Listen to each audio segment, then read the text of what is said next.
Hi, my name's Ro, and welcome to the Insight Exchange. This podcast seeks to share diverse perspectives and offer insights into the world of human growth and change. Enjoy. In today's episode, I have the pleasure of interviewing Charlotte Gerchen. Charlotte is a trauma-informed pause breathwork facilitator with over 20 years' experience in photography. Through her natural lens and creativity and her passion for human well-being, Charlotte shares and discusses the benefits and powers of breathwork. Today, you'll be able to practice, learn, and take away some things that can help you today with your well-being. Enjoy. Feel free to like, share, follow along, and we'd always, as always, love your feedback. Enjoy. Welcome, Charlotte. Good to see you, and thank you for Hello. being here. How are you? Oh, so lovely, Ro. Yeah, brilliant. So good to be with you. Thanks for taking the time out today to share a little bit about your passion, your professional capacity, and some of the benefits of what you do. So Oh, today we're going to have a little conversation about the benefits of breathwork in the way that you teach and share it in the world, mhm. and to give our listeners an opportunity to learn a little bit more. Yeah, So great. can you explain what breathwork is for those who might be unfamiliar with the practice? Yeah, absolutely. Yeah. So breathwork is a form of like a healing modality. So it is a using a breath pattern for a sustained amount of time. So there's so many different breaths, but it's just coming back in. So calming the nervous system down when we just stop and use deep, nourishing inhales and exhales just for a set amount of time. You're just getting your body into a state of calm. And I think most of the time we're sort of viewing with our eyes out on the world. So we're just generally chest breathing. We just stay in this almost alert, like when you're watching a movie, that type of thing we're watching. And also when we're in the process of doing things, I don't know if you notice, sometimes we're at the gym or exercising, we seem to hold our breaths in moments of doing. So we're just up a lot. So I think what breath work does is you think of the act of breathing, you filling up the diaphragm, up the chest. And when we just keep almost like the waves of an ocean, the in and the out, it just is the most sort of nourishing, stabilizing effect on the body.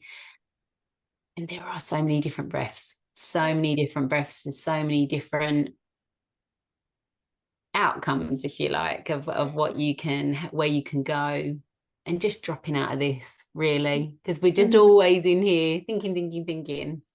And mm. the breath just drops you down into a state. When you're laying for an hour, it's a meditative. So yeah, you're kind of just dropping out. It's Mm.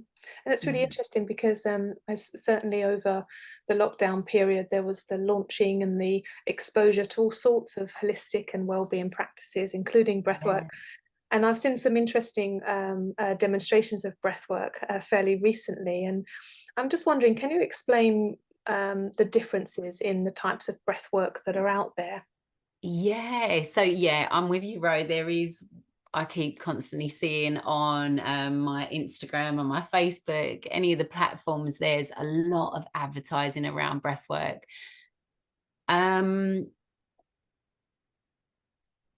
Questionable, holotropic, that type of thing. That's what I see, where there's large groups of a real overstimulating breath, sort of causing hallucinogenics, hyperventilating, and you see on these adverts people riffing around on a mat, shaking and crying, and uh, those are not where I like to sort of place myself. I think that they do maybe have a place, but it is about calming the nervous system, coming back to. So, um, yeah, with it's a shame that that's being shown, I think, because I think if that's how people think breathwork is, one, that's quite scary.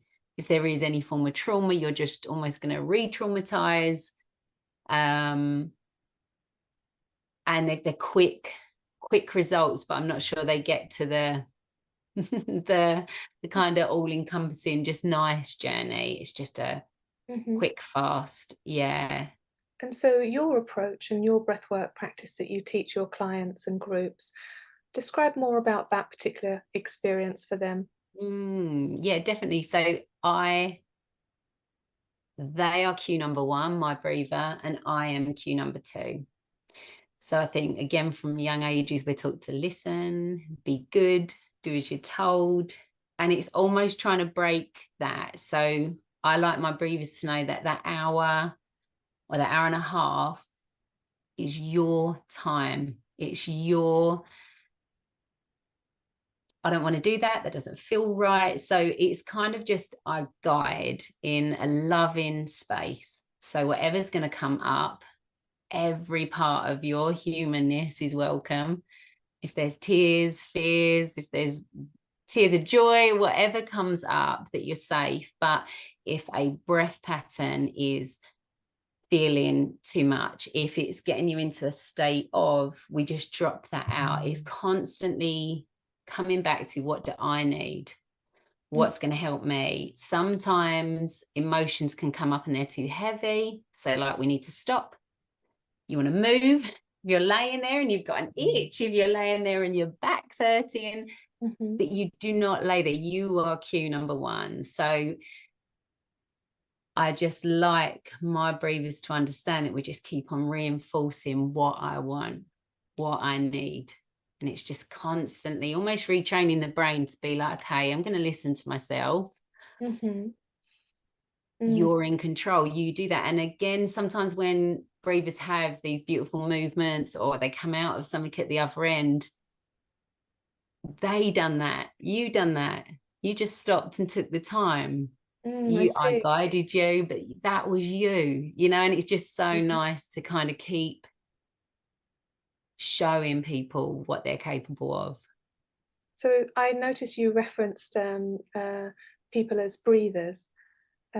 What's the benefit of that title?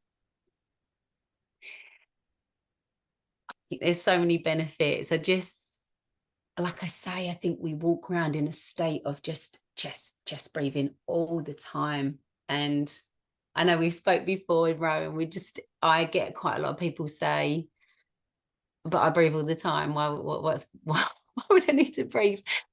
But breathers, yeah, that's what I like to call them anyway. It's just that they know what can happen in that time. It's just to be open. I think when a breather is someone that is coming for whatever reason. It can just be that I just want to try this. This sounds good. Or you could be stuck in something, whatever it is, but you're just open. That's what breathers are. You're open to, okay, I'm going to try this, and just allowing that. Yeah. Yeah. What I hear that's different is that you provide and facilitate a space for people to self-lead their own experience. Yeah. And going to places that they consent to going to, where there can be some experiences that prerequisite that you have to have a certain type of experience, or that you have to breathe in a very specific, rigid way. And it sounds like there's a little bit more human-centered and flexibility approach in where you sit in this profession. Absolutely. Yeah. I don't think any of that sits well to force I never come in with I'm going to get this to happen. I'm going to make that. I'll have a guided, rounded feel. But that stems from safety and care. When you're meeting someone for the first time, there's that, oh, I don't even know you. And almost just breaking that down. For that hour, I'm yours.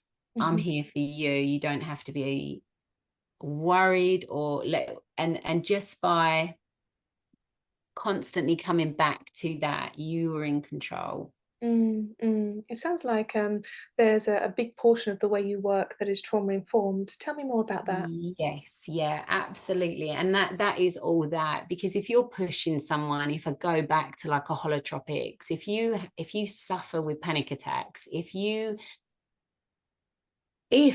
was in a group and you in your early years had heard something horrendous, someone screaming, and that's an impact on your life, you're laying there with someone and they're having a real emotion, or you're breathing a certain pattern and you're, oh, this is like making me feel like I'm gonna have a panic attack. You are so far removed from that human in front of you, that lovely being that needs caring for. So I'll find out what the breather is coming to me for. Some people want to share, some people don't. That is all their discernment. That's no, they don't have to share with me. But when they do, and if I find little bits out, that's a guide for me to know we won't do this. So it's always, and then even on the day, so we might have spoke the night before, but the next morning, how are you feeling now? Because I might have slept and thought, oh, I don't even feel like that now. So it's just constantly, again, even with touch, I'll do pressure points on certain parts, but one week someone would have loved touch. Who am I to then on the next week just start touching someone and see were they like that then? So we just constantly saying and reinforcing what's good for you, what would help you now, what's going to serve you in this time, what can we work on. So it's just a loving awareness. So it of sounds yeah like a big portion is that there's non-hierarchy between practitioner and breather. And yeah that I think is really very much needed. I think now a place where we can teach, I call them my clients, is that yeah the facilitation is to teach them to go back into their own sense of trust, their own sense of knowing a yes and a no in their body. So that sounds really, really powerful. What do you yeah think the biggest misconceptions around breath work is that you see? um there's quite a lot. So again, I guess that's starting with, oh, I know how to breathe. What and why would I need to do that? That's quite a an initial go-to. But the other misconceptions is that you have to be some shoeless walking, like just a person of the earth, and some sort of guru of any kind. Breathwork can help anyone. It can. The fundamentals is just coming back to self, and I think by using breath without talking into the reasons why things come up in your life or this or that, is just coming back to the rawness of breath. And yeah, I think everyone can do it, everyone needs it. What are the main things that you see clients, breathers benefit from after their practice with you? Yeah, so the thing I adore the most is watching someone walk in, and then the hour or an hour and a half, whatever session they have, when they come out, I can feel their energy is shifted. I can feel that. And even if, because first times you've got to keep doing something, like when you start a gym class or whatever, you don't know what you're doing. So even if they don't feel that safety when they walk out that first time, even if they don't feel, or they don't know what they're feeling, I just see a shift in, it's like just a calmness. So Mhm. um that's a passion, just having, seeing that, and you that Mhm. it works. You Mm. know that it's just the simplest thing, just the breath. That is Yeah. it. It's interesting because I see a lot of social belief that the more complex the problem, the more complex the solution needs to be. Yeah. And it's one thing that in my line of work as a trauma specialist is undoing that. And sometimes, it is the more simplest approaches that unlock the most complex of Yeah. situations. Yeah. What sort of words do you hear your clients use as they leave your sessions?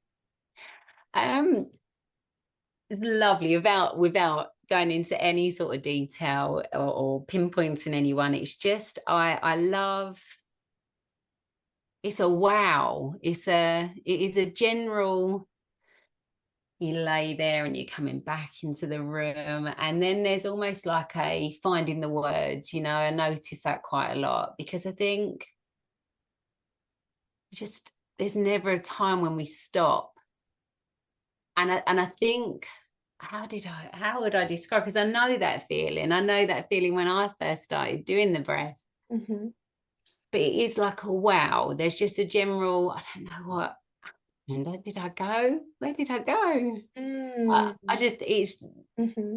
it's all within, Yeah. they've done that. It's just something Mm-hmm. their body's capable of doing. But we're just, like what you said, Mm-hmm. bro, I just think we're so complicated now. We're so into the future. We're so fast, but actually,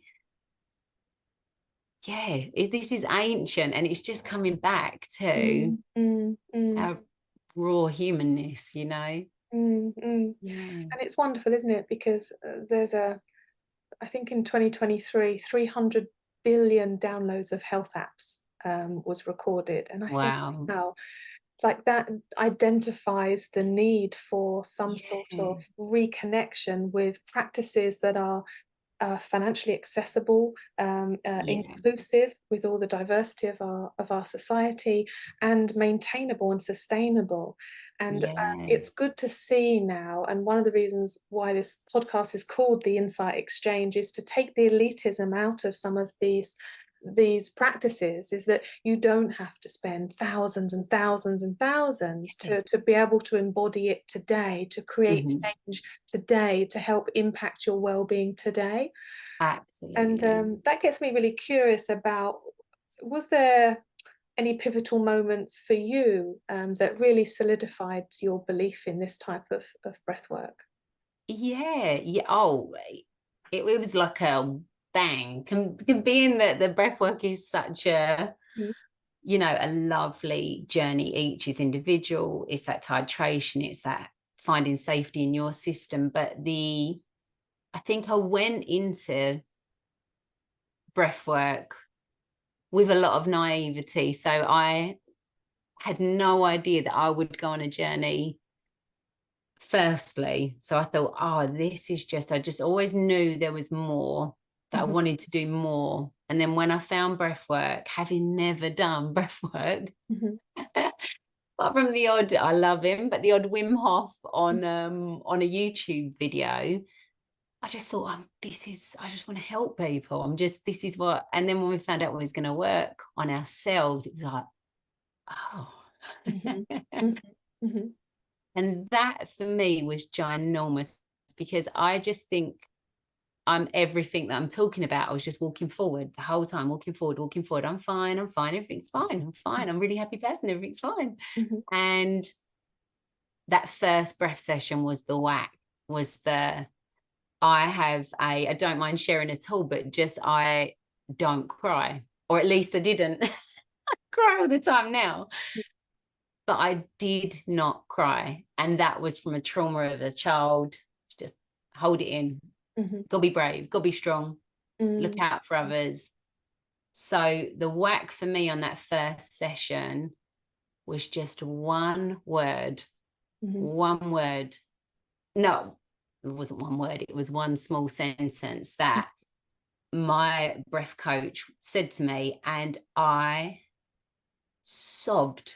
mhm, I sobbed, and I spent my whole life from a little girl sucking in, mhm, but I get just an aching throat, an aching chest, but no tears. I would not cry. So for that was profound. It was like a real, where did that come from? mhm, And then and there was no trauma in that. She didn't re-traumatize me. It was the most beautiful release that I never knew I needed. And then from there, it just kept coming. But it's not, you're not speaking into things. You're not, I think sometimes it's so hard for us to go, this is why I'm like that, and this is this, because we can't quite work it out ourselves. Whereas by dropping into that just beautiful, relaxed state, things just come up, up and out, up and out. They don't stay. I didn't leave that session going, oh, I'm so sad. It didn't reinforce anything. It was just a beautiful release. And so for some, the idea of doing, I call it integration work, some people might call it trauma work, but with integration work, it can feel really scary, can't it? That we've got to dig through the timeline of our life. And for some people that really works. And for some of my clients, that's what we do. And for others, there needs to be more of a somatic approach. There needs to be more of an embodied approach. And I can see how this will really benefit somebody on that journey. Yes. And so how has your understanding of breath developed or evolved over time since that first session? Oh, yeah, mountains, just seeing that the journey I went on, the outcome of that is, it's a continual learning. I don't think we ever land. We never, I think, and again, that's probably a sometimes to our humanness, a problem is that we think we're going to reach somewhere and we're going to, once I reach there, but we're just continually changing, evolving. So it is continually teaching me with new breathers, with sessions I do for myself. But that exchange of how I felt, what it does, how I feel and the outcome, when I see that beautiful change with breathers, and all sessions are different. There's no way that 1-2 session is the same, and you're not always going to feel great. Sometimes it can bring up a lot of all sorts, angers. There can be pains in the body that can come up and come out and go, but the overall, the breath is that it's a journey. It's a continual journey of just that up and out. I really feel the sense of that there's nothing to particularly achieve in this practice, and that it just helps my body relax. So much of my personal trauma work and development work and training as a coach has been about, you know, meeting these particular targets of success or healing as a human being. The idea of one day that won't be like that. And I think this practice really supports this beautiful ideology that each and every day we are different human beings dealing with different pressures, experiencing different versions of ourselves. So I love the flexibility, the non-hierarchical element, and the idea that there's nothing to achieve. There's just a continual practice of self-care that will bring about more and more trust over time, I can imagine. Absolutely, because I think we are always expected, aren't we? We're just always expected, like you say, Ro, from the expectations of being a facilitator to the expectations that, say, for me, the breathers would or could, if it was taught a different way, would think, well, I've got to do this and I must. Because again, if you're coming in from anything, you know, if you've done a yoga class, if you're busy minded, if the day has been big for you, if you woke up and you think, oh, I just feel, then that expectation, you've got to drop down. And then if people are laying there, as I just think, release any expectation. I just think that's crucial. It's just, And I can imagine that even though you may be within a group setting, that there's an opportunity to feel supported, but having your own private experience. Yes, definitely. And so, what one step could someone take today to start implementing the benefits of breath work? So I mean, you can always come over and pop over and talk to me if there was any questions. There are some beautiful facilitators that I know, breathwork facilitators, that are equally as good. They're out there, they're all good, but it would be even down to just micro managing you at some point in the day. Again, I think we're so fast tracked, everything's big, everything's technology now, and just you just micromanaged a tiny amount of your day, that you've just sat and done 5 deep inhalations, filling it all up, and then just releasing, and then you Would can do would top you mind hold. guiding us through those 5 deep breaths now? Yeah, absolutely. Yeah, these are lovely. I mean, and you can be anywhere. Mhm. You could be on the train. I mean, I love to close my eyes down because I can envision coming back into the body. But if you're on a park bench on a work break, or you're on the train, just softening your gaze means softening your mind. So you're just not focusing and tapping into this. So yeah, just wherever, laying, sitting, but just if you do close down your eyes, just closing them down, or soft gaze, and just feeling every movement. So just being open to what the present is, what you're doing right now. So we're going to breathe in through the nose, slowly filling up the tummy, filling up the chest, all the way to the top, just feeling that expansion across your chest. On the exhale, blowing it out of the mouth all the way to the bottom. Just making that exhale longer than the inhale, doing a second breath all the way in. And just noticing the air coming through the nose, filling up that system, stretching, and on that exhale, noticing your body, how it responds.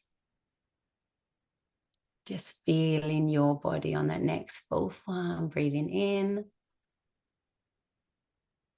Imagine on that exhale, just releasing any stresses as well. And then on the 5th one row, we can do an inhale all the way to the top. Filling, filling, filling, and just hold at the top. And just feel that settling in your system. And when that hold's complete, just releasing fully all the way to the bottom.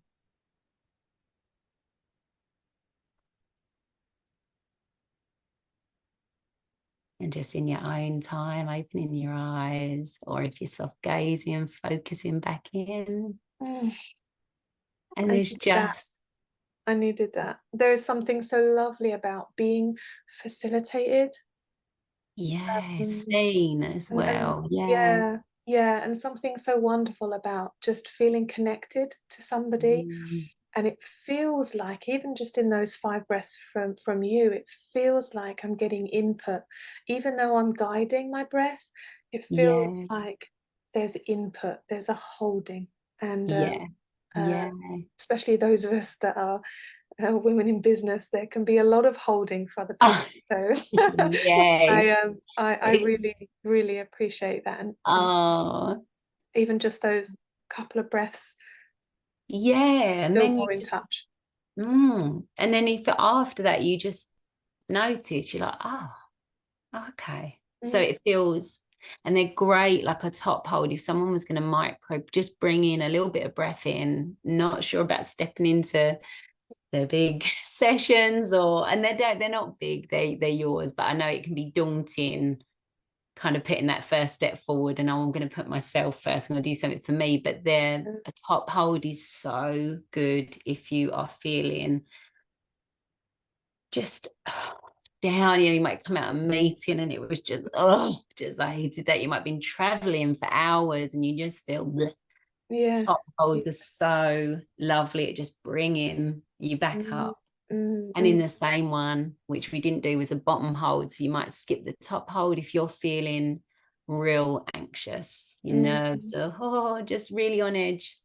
I teach my sons who do boxing, if they're waiting to compete, then bottom hold, you mm. feel just a settling on that bottom hold. And it's Yeah, that simple. It's yeah, that. yeah, yeah. I love how accessible this is.